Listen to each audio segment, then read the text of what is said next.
Assalamualaikum, selamat pagi, saya Zuhail Mizani. So hari ini saya nak bercerita mengenai ikan air tawar di Malaysia. Terdapat lebih kurang 500 ke 600 jenis ikan air tawar di Malaysia, dan daripada jumlah itu, sebilangannya ada yang sudah disenarai merah oleh IUCN Red List, dan antara spesiesnya adalah seperti Betta persifern, Betta livida, Betta hipposiderus, Scleropagus formosus, dan ada sebilangan yang lain. Ikan-ikan yang saya sebutkan tadi sudah dilabel sebagai endangered, so perlu ada konservasi atau pembaik pulih terhadap populasi ikan ini supaya tidak pupus pada masa yang akan datang. And then daripada 500 ke 600 jenis ikan di Malaysia, tak semua ikan boleh mendiami ekosistem yang sama. So seperti di Malaysia, kita terdapat beberapa jenis ekosistem air tawar lah. So antaranya seperti paya gambut, and then kita ada sungai paya air tawar, sungai yang mengalir daripada hutan paya, sungai kecil di kawasan hulu. So seperti sungai besar, antara spesies-spesies yang banyak didiami di dalam sungai itu adalah datang daripada Cyprinidae atau Cyprinids. Dia macam keluarga carps and barbs lah. So antara spesies-spesiesnya adalah seperti ikan tongkar harus, ikan jelawat, dan ada banyak lagi. Okay, dan terdapat juga beberapa jenis sifat ikan ni di dalam air. So saya bagi first, ada yang jenis territorial, iaitu menjaga kawasan atau wilayah dia. So ikan-ikan macam ni lebih cenderung kepada predator punya group lah. So sebagai contoh seperti toman bunga, haruang kedak, toman harimau dan sebagainya lah.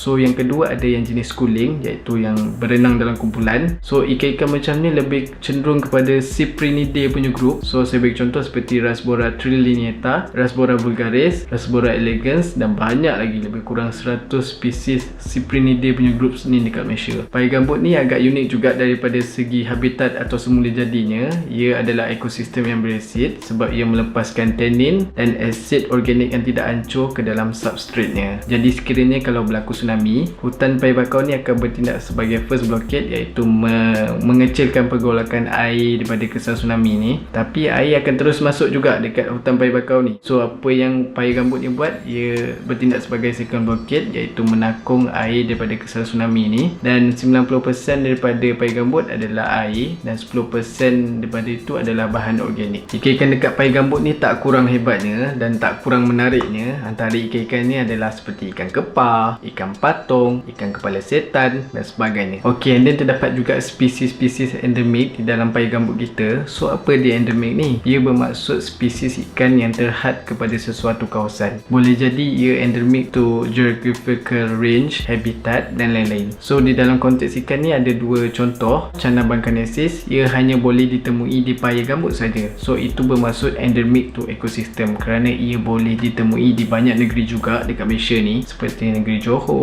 Pahang, Selangor dan juga Sarawak. So kalau yang kedua ni pula, Paros prominens harvey, ia hanya boleh dijumpai di paya gambut dan sungai paya air tawar, tetapi ia hanya boleh ditemui di negeri Selangor saja. So itu bermaksud endemic to locality. So kalau yang ketiga ni pula, Betta livida, hanya boleh ditemui di paya gambut dan di negeri Selangor saja. So itu bermaksud endemic to locality dan endemic to ecosystem. So boleh jadi salah satu atau kedua-duanya sekali. Okay, saya ada satu soalan nak tanya korang. Betul ke ikan puyuh tu boleh halau penyamun atau jin keluar daripada rumah?